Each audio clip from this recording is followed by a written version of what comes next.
All right, what's up, YouTube? I thought I'd do a quick, and by quick I mean actually quick, video on sort of final thoughts of the patch. I've played, in my opinion, basically all the way through it. Um, the most interesting and compelling thing to me was the tier 4 mines, which I've like gone ahead and kind of like run a bit of a rigorous test on. And so, thanks to anybody who checked out the actual sort of playthroughs as I was doing them. They were definitely more long form, 40-minute videos, probably not the best. So, in the future, I will be likely editing, at least to some degree, the videos down to a more manageable scale. Grinding out tier 4 just takes a while, also. So, for this type of content, maybe editing should have been the move, whereas other stuff is like more interesting and compelling just as it happens, regardless. Anyway, final thoughts on Final Frontier. I forget what the patch number is, but it's the one that released here in May of 2023. Kind of disappointing, sadly. Tier 4 takes a bit to grind out for sure. You know, you've got to take your town hall all the way up to tier 4. And so a lot of grinding for desirability and other stuff. I chose the mountainous map because that has the most resources, and what I really cared about was the tier 4 mines. So that's the map I chose. And so it's a bit of a slog. You know, food production isn't great on this map, but eventually got there, and was kind of excited because I had not one but two like pretty close gold, infinite gold mine nodes, basically, where you can put these deep mines. Mines are 3x3s, so instead of the 2x2 of the smaller mines, they're 3x3s. And it turns out you can actually, I was expecting it almost to like snap on to place, but it's the same as tier 2 mines, where you just put them anywhere kind of within a circle, and they will mine it. So you can put down, I mean, you can see 5 right here just sort of on this corner, and this one is able to mine just like the others. So you could put, you know, certainly 10 easily, if not more. This one has required a lot of terraforming. There's a one further south that I started building that didn't. So, you know, you could scout out for one that isn't literally on the side of a mountain. Um, Again, unfortunately, it is just sort of disappointing. So I paused it here at the end of a year, to get it, to kind of let it run through a year of production. And I've run this though we're now in year 70, and I've pretty much found these results at least like almost 10 years almost prior, maybe not quite, but I wanted to let it run just to really make sure what I was seeing was the reality. I didn't see a huge difference between if you're going to place a mine where you see the gold ring that's around the mine was sort of all inside of then the gold ring. That's confusing, but I think you get what I'm saying. I didn't notice the difference between mines that are entirely sort of inside the gold area versus clipping out like this one in the lower right is. Their production, I mean, yes, it's a little bit more for sure, um, but it's not a huge amount. So I think on average, and I did some numbers, and this is sort of the sad reality. This guy actually only reached 38, but this mine has reached 50 and above 50. This was almost always between 40 and 50. I had this going for pretty much since probably year 10 or even earlier. And so the numbers are roughly this. I've got 5 tier 4 mines here. These were their yearly production numbers. You need double the amount of workers in a tier 4 than you need in a tier 2. So you need 16 to have it fully staffed.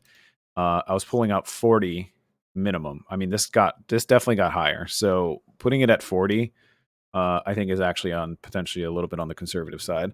And, you know, the highest I put is 22 with some lower. So this is kind of closer to 20. So I'm just going to use the number 20 as what this was pulling out. And so, yeah, if you do a per miner sort of per worker basis, it's coming in at roughly 1/4. And that is a huge deficit, in my opinion. So I'll get to maybe why I think this could be outside of a bug or something like that. I get to maybe why I think the developers did this. But, you know, again, tier 4 is a slog.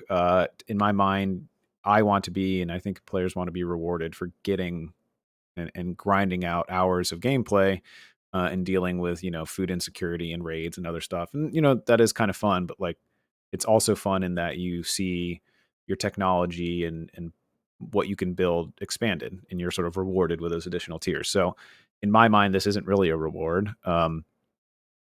It kind of felt bad, frankly, to build this. I mean, I had grand plans to turn all of this entire area into just foundries, just have endless running foundries, just printing gold and iron, and you know, just be a true mining town. And that's still fairly possible. A quick side note: I think trading, which I'll mention at the end, is like the thing I would like to see worked on most next. But we'll see what they decide to do. So yeah, like not worth it ultimately. And I did this with coal too. I have an endless coal mine or deep coal mine down here. Producing, I at one point had this filled, and it was the same result. I had 16 people working, and then I had a small coal mine producing more with less people.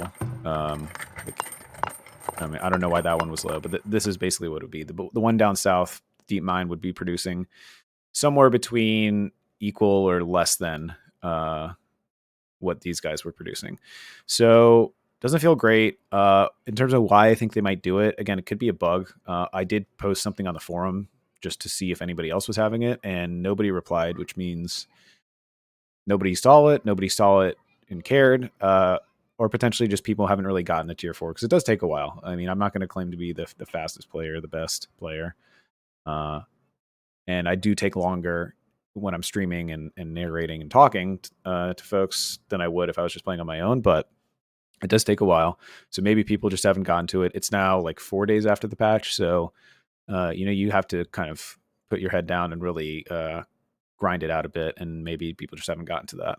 But putting aside the fact that it is a bug, which I don't know that it is, but let's assume it's not. Why would the developers do this? Well, the one thing I can think of is kind of like a balance thing, which I'm not generally a fan of trying to overly balance stuff in early access. I mean, if people are really trying to play this game as a true sort of survival hard game, they can just kneecap themselves by not building as many farms, or not building, like when barns were overpowered, not building barns or whatever. But that could be an issue why. And again, seeing that you can build anywhere from 10 plus deep mines per sort of node, if you will, maybe their thinking was, well, because there's literally unlimited, like you will never run out, we can't have it be producing at the same level. Now, I don't know that 1/4 of the production per miner is the answer to that, especially when you are two things. One, like I'm playing in the mountainous map where fertility kind of sucks. Even if you have, the composting buildings to help improve the fertility, it's not great. I mean, I'm a little over 400, closing in on 500, and I'm relying on trade to import food. Now, that is totally fine, and I actually kind of like that. The problem is trade is, in my mind, kind of overpowered early game, but not sufficient late game. I am at a place where I'm literally printing money. I'm printing gold. I'm pulling out like thousands of gold ingots, from smelting every single year. And that'll only get more as my other mining comes online if I were to continue playing this. So because I'm less of like a tiny village and more of a town, I mean, it's becoming an economic powerhouse in a way. We need something in the form of like trading contracts. I need the ability to say every year I need to import like 5,000 grain at X price or lower, and like something like that to allow food security to be a thing for a mining town. And so therefore I don't need to spend so much time, building 16 of I need way more farms if I'm not going to be importing food. And sometimes you just don't get the traders that roll by who have not only cheap grain, but grain at all, or food at all that you can buy. So with that fix, and I hope that they work on trading and really taking the trading from a kind of tier 1 where it is now to like a tier 2, that can definitely help. But for this patch, they did some other stuff. Like you can now like I moved my town hall, and that's cool that you can do that. But for me, it was these deep mines, and for me, it sadly really just fell flat.